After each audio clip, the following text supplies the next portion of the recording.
म्हणजेच बाबासाहेबांचा राजीनामा. डॉक्टर बाबासाहेब आंबेडकरांना वाटलं की जर स्त्रियांना न्याय देणारा हा कायदा पास होत नसेल तर सरकारमध्ये राहून काही फायदा नाही. त्यामुळेच त्यांनी 27 सप्टेंबर 1951 रोजी पंडित नेहरूच्या मंत्रिमंडळातून राजीनामा दिला.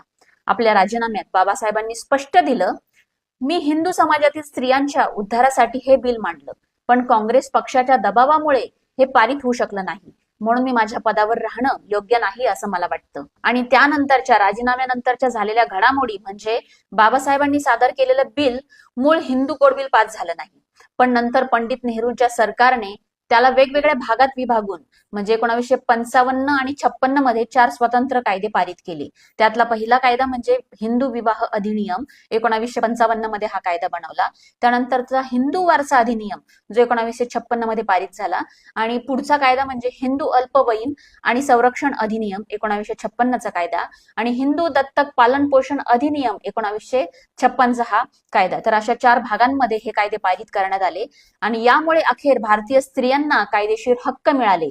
पण हा ऐतिहासिक बदलाची बीजे डॉक्टर बाबासाहेब आंबेडकर यांनीच रोवली होती. बाबासाहेबांचा राजीनामा आणि हा हिंदू कोड बिल हा एक केवळ कायदा नव्हता, तो भारतीय स्त्रियांच्या हक्काचा पाया होता.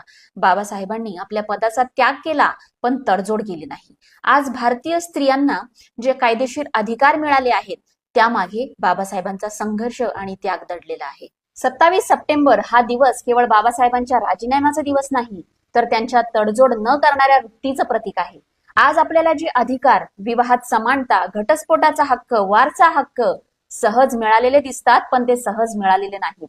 प्रत्येक वर्षी 27 सप्टेंबर येईल, पण प्रत्येक दिवशी प्रत्येक स्त्रीनं ही आठवण ठेवायला हवी की आपण अभिमानाने जगत असलेले हक्क कोणाच्या संघर्षामुळे मिळाले आहेत. आणि तो संघर्ष म्हणजे डॉक्टर बाबासाहेब आंबेडकरांचा त्याग.